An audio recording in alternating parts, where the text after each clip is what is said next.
Good evening, Gabby. Good evening, TC, and welcome all to not our regular podcast, The Curran View, but Curran-79, where Terry and I are going to take a trip down memory lane and revisit an iconic season or year in Terry's career.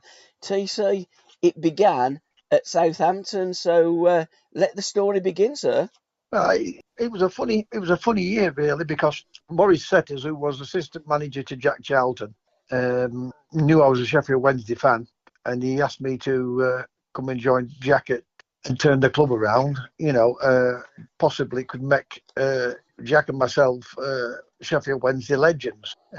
Would many people drop down two leagues? Not really, but the temptation was too exciting to not to go there, because to take Sheffield Wednesday back into the first division, that's what I aimed for, and we only just missed out on it. I said to Jack, I said to Maurice, pair of them, I met him in the nightclub in Cinderella, Rockefellers, in 1979 after the first leg of the League Cup semi-final, and I told them both that I would join, but they may have to wait till after the cup final. They didn't expect Southampton getting there, because obviously Leeds played well that night. I mean, we got a lucky draw, but I thought we were better in the second half than the first half, and then I got the winner in at the Dell. And really, that same year, 79, we got to the quarter-finals of the FA Cup. Yes, yep. And if we'd have got into the semi-final, I would have waited until after the FA Cup final. Your first game that you played in 1979 was an FA Cup game. It was against Wimbledon. Is that where the infamous story comes from? And we're not going to get into that story. But you played Wimbledon and you knocked them out the FA Cup. You beat them 2-0 away from home. But that wasn't my first game, though, was it? Or is that what you mean? No, the of FA Cup? 1979. The first game in 1979 you played was Wimbledon away in the FA Cup. FA Cup. The second game that you played that year, 1979, was Wolves away. You got beat 2-0 in Division 1. And then you played those two League Cup semi-finals. First leg on the 24th of the first, and then 6 days later at the Dell, you got a 2-2 draw away, as you've alluded to. How you got a 2-2 draw, Lord only knows, because the other TC, had a fantastic night. And then you did score the winner at the Dell, which will always put you down as a legend in the folklore of Southampton Football Club.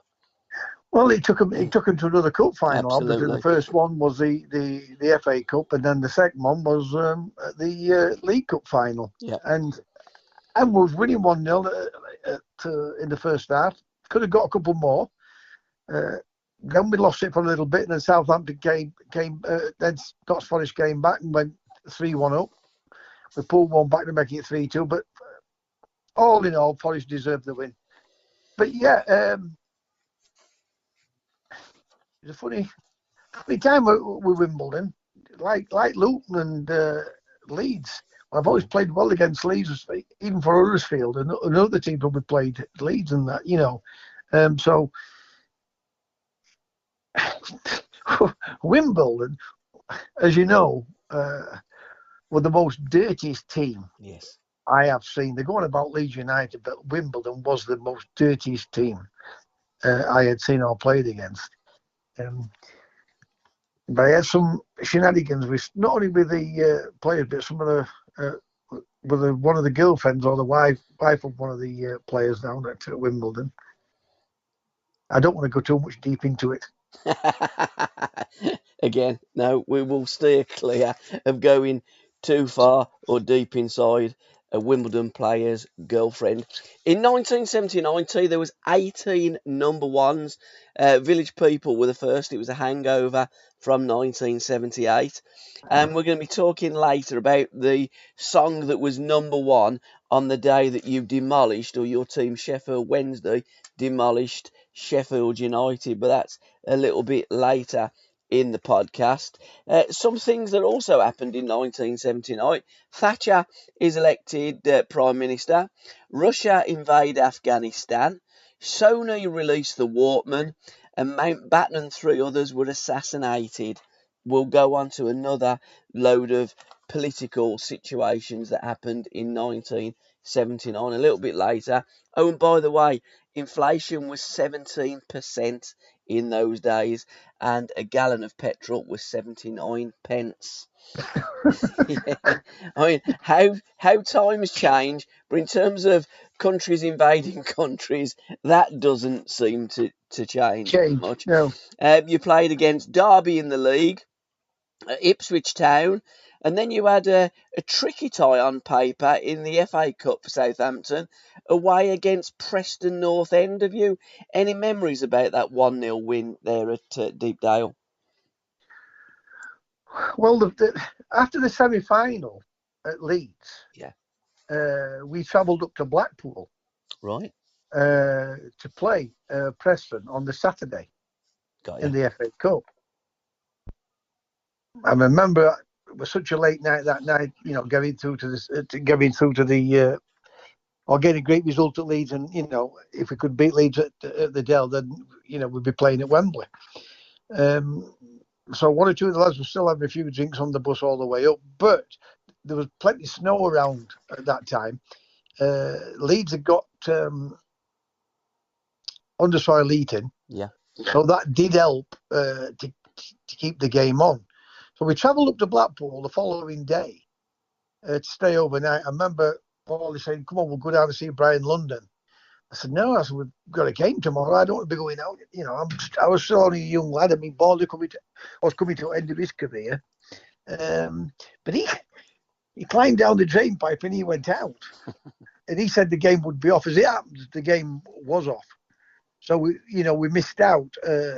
We didn't play on the Saturday, and one or two of the lads, because some funny shenanigans at Blackpool. I remember West Ham players getting sent home from Blackpool from a night out. Bobby Morgan, Jimmy Greaves, and all those players. So anyway, we didn't play on that Saturday. Then we played the rear age game, and again, but another tricky game. Always going to be an hard game because Preston were always a difficult team to play against, but we managed to get through, and it was a great result for us. Fantastic. I mean, really, it took me 14 months really to get over the injury I had at Forest, and I was just starting to play well. I mean, you talk about Wolves, but we beat Wolves 3-1, 3-2 at our place. We beat Everton, and I got matching both those two games. I really just started to play really, really well again. Yeah. So was it a good decision for me to leave First Division? Not career-wise. If you're going to achieve, I would have had a better chance playing for England by staying at Southampton than dropping down to the Third Division. But it was something I wanted to do at some point in my career, so I thought, why not now? Absolutely. And after Preston North End, you played Everton, one of your former clubs, and you beat them 3-0 in the league. Bristol City at home, another 2-0. Again, away at QPR, another win. Southampton were on a real good winning streak. You even taught Arsenal a new one, 2-0 at home at the Dell against Arsenal in the league, which set up a lovely encounter at the Hawthorns in the FA Cup for Southampton, and you drew 1-1. Do you remember much about that winning run and what the attitude of the Southampton players was like going into the FA Cup? Surely you must have been on cloud nine. We'd had Southampton, as you know, have been renowned for producing some good quality young players. And back then, when I was playing, players that were breaking through then. I mean, he'd established himself then. Stevie Williams, great player, went on to play for Arsenal, played for England. But we had a kid called Graham Baker. I think they sold for £350,000 to Manchester City. And a guy called Trevor Hubbard, quality player. We had a little striker, or two little strikers really. Tony Seeley and Austin Hayes. Both those two have passed away. Yeah. over the, well, I think it was about 5 or 6 years, maybe 10 years ago, something like that now. But just saying then, we were on such a good run. I mean, Ball, obviously, one of the great midfield players of our country, and won a World Cup. Not only that, I think he won a league title. He won a no, he didn't win an FA Cup with Arsenal. I don't think he did really. No, I think he just missed out on it. But Leeds beat them in the final. I think Laurie would. Regardless what I say or anybody else says, he done great for Southampton. Yes, he did. Yeah, terrific for Southampton. And not only that, he played some good football. He brought people like Shilton in there, Charlie George in there, Ball, as I said, Ted McDoodle, Frank Worthington. Frank got to a semi-final with him. And if Laurie is stuck, with that group of young players, we've got a defender there called Malcolm Walton, lightning quick, and I mean lightning quick. And if he'd have played Trevor Hubbard and Graham Baker together in midfield, and took that little bit more risk and believed in them too, I think that team could have been a very, very, very good team. Because like I said, it were producing good players, and we were really. He didn't want to sell me at the death, but I'd force the move, because like you just said there, we beat Arsenal 2-0, we beat Everton 3-0, we beat Wolves 3-2, and I was really, really starting to get back like I was at Forest. When I look at it, I mean, it did take a little bit of the pace off me from when I was at Forest, the injury I got. And like I said, it took me 14 months to get over it. But the atmosphere, and I mean, it was a good bunch of lads. David Peach, we got a Yugoslav in Ivan Golak. Yep. Terry Geno, goalkeeper. Peachy, great penalty taker as well as being a good fullback. We got the deadly duo of Phil Boyd and Ted McDoodle. We had a good quality midfield player in Nick Holmes, always reliable. And now we just, like I said, just started to play well. Steve Williams, like I said, had already broke into the team and was a regular in the team, and we're getting talked about going to bigger clubs, and finished up going to Arsenal. So, yeah, if he could have kept us all together, who knows? Southampton might have had a good run like they did under Keegan. I mean, I think they finished second that year when Keegan joined them. But man, he's always did well for Southampton. I think he'd done brilliant as well in terms of recruiting big name players to Southampton. It's something that you could argue that they haven't really done since Laurie, but Laurie really was a dab hand at being able to get them players at the Dell. That game against West Bromwich Albion in the FA Cup, both teams riding high. The Albion in 1979 were a terrific football club. Great team. I mean, they almost won the league. I think it was only that, because it was as well. I've got noted down here in my notes. It was the winter of discontent. So it was that year that we had a big freeze, and because Liverpool had under soil eating and West Bromwich Albion didn't, I think their first game back was at Anfield and they got beaten. Then they had a little bit of a stumble, but Big Ron said to me, had they have not had that winter of discontent, that possibly, and both on and off the pitch with freezing cold temperatures, the Albion would have gone on and won the league. So playing them, you was playing a great West Bromwich Albion team in the FA Cup. We beat them in extra time in the League Cup quarter-finals. Did you know that? No, again, that would have been 1978, wouldn't it? So that No. No, you played the semi-final in January, so it would have been the previous. It was the same season, but it would have been the previous year, because we're just focusing on 1979 as a year, not the 78, 79 as a season. When did I join Southampton? Well, it must have been late 78 then.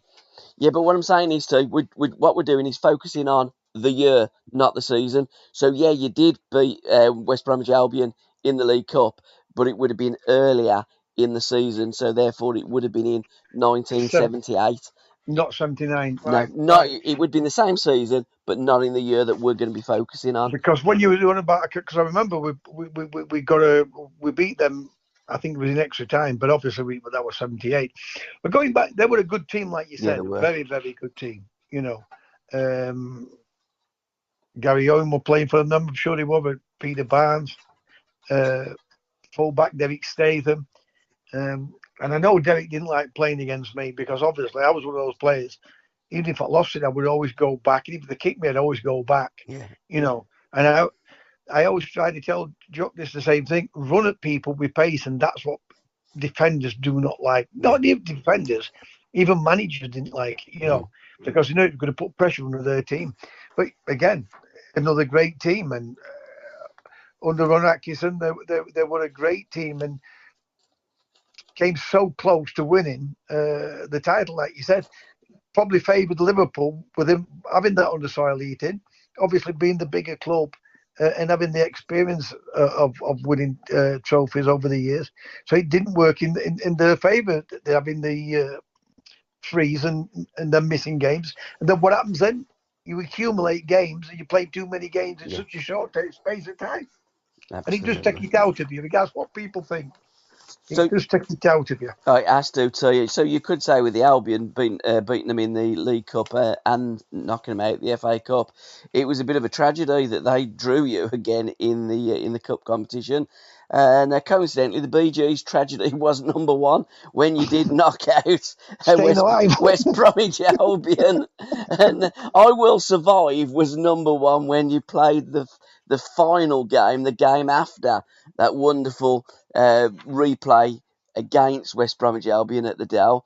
5 days later, you took on Nottingham Forest, your old club at Wembley, Brian Clough and all. Two great teams going head to head. Southampton were a match for any side that season. But playing against your old team at Wembley must have been, well, you explain, what's it like playing against your old team? Well, I keep telling people, Clough tried to sign me 4 times altogether when I left Forest. I remember when we got to Wembley, many people always, I've got a photograph of walking around pitch with me. He always wanted to be at the side of me. He didn't want Cloughy to get to me and trying to put me off. Yeah. But nothing put me off. I mean, Clough was trying to say hello to me and wishing me all the best and that type of thing. But Laurie was trying to keep him away from me. Great to see me, obviously, my ex-teammates playing against them. But with me, with football, choose who it is. I never played against Sheffield Wednesday, but whoever it was playing against, I always give my best. And, I wanted to beat Forest, not because I wanted to beat them for the sake of beating them. I wanted to win the cup final. Yeah. But it was a great occasion, great for it to play at Wembley, because every kid dreams, or back in my day, dreamt of playing at Wembley. And like I say, there were a couple of bad errors, what cost us really. And then we did get back into the game, but we were 3-1 down then. Had they taken the foot off the ball? You never know. But at the end of the day, it was a good cup final. There were plenty of snow on the pitch on the Friday, which it cleared off on the what is that? This would have been Saturday. Didn't play football. Yeah, it would have been a Saturday in them days, I would have thought, yeah.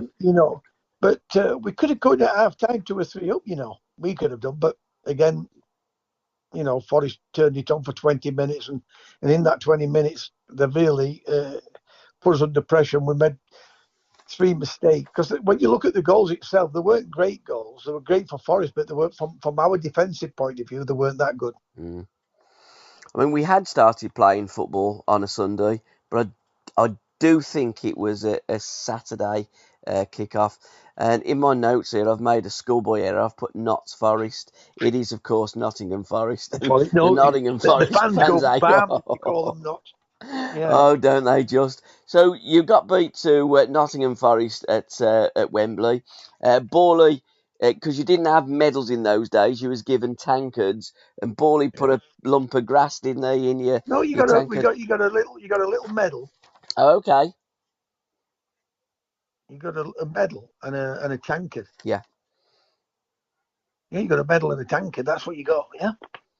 And Remember that? Yeah. And Borley coming off the pitch. I don't know because I don't know where Bally was, but I'd come off, and then he'd come into the dressing room. He'd got some turf, Wembley turf, and he put it into my tankard, and he said to me, "Keep that because you may never play at Wembley again, unless you're lucky enough to go and play for England." And I put that turf in my garden when I lived in East Lee in when I was playing for Southampton. Yeah. I dug it up when I came to Sheffield Wednesday, and I lived on Wheatshaw Lane in Cudworth, and I put it in the garden. I don't know if it's still there today, unless it's been, turf's been returfed and what have you. But I did bring it back up with me and put it in the garden up at my house at Wheatshaw Lane in Cudworth. Imagine that, living in that house, looking out the back garden, and not realising that some of that grass there, some of that turf, was from Wembley Stadium. It wasn't, as it happens, it was in the front garden. Oh, the front garden, was it? Yeah, it was in the front garden. Yeah, I put it in the front garden because obviously, always more than not, you're looking out through the front window. So I put it in the front garden. But that's a true story. Yeah. Oh, I mean, you see it on Thing Ball. He got the grass piece of turf in his hand, and he fetched it into the dressing room. Nobody else would give it to me. He said, "Put that in your." But we became very, very good friends, me and Bally at Southampton. He was a character, wasn't he? Great player as well.